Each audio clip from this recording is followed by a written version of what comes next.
my name is Maja and I run my own travel blog called Away with Maja. I'm originally from Minneapolis, Minnesota in the United States, but I currently live in York, England and have lived here for the last 4 years.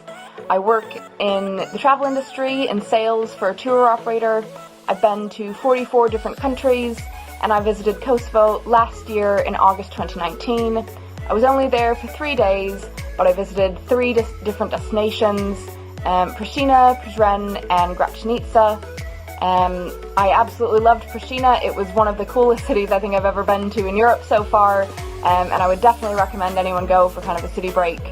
To be quite honest, before I went, I really didn't know that much about Kosovo at all. I knew that there had been a war in the late 90s, that Kosovo had declared independence in 2008, and that there had been a lot of conflict in the region, but besides that, I really didn't know much about it at all.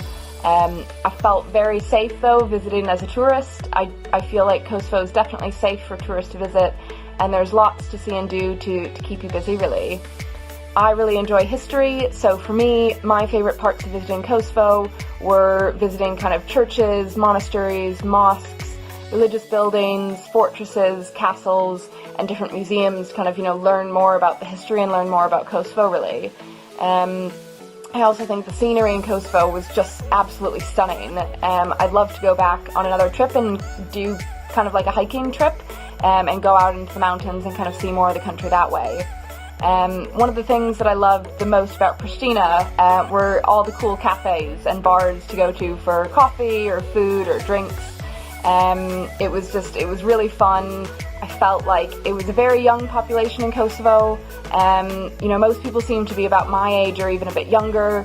So it was just really, Pristina is a really fun city to go to. Overall, I felt like the people in Kosovo were very welcoming, very friendly, very nice. I just felt like people genuinely wanted to welcome me to their country and wanted to help me have just kind of, the best trip possible, which was so kind as kind of a tourist and a traveler just coming to visit. We even got a free shot of rakia on our first night in Kosovo, so obviously I'm never going to say no to that.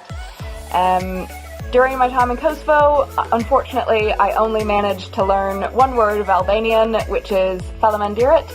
I'm not sure if I said that right, but it means thank you. I could tell people appreciated it when I would say thank you in the local language, but to be quite honest, most people I encountered in Kosovo spoke really good English, so I didn't have kind of lots of communication barriers, and I could tell that people in Kosovo really made an effort to communicate with me, which I really appreciated as a traveler. I think one of the best things about Kosovo and one of the best reasons why you should visit is it's a great destination for budget travelers.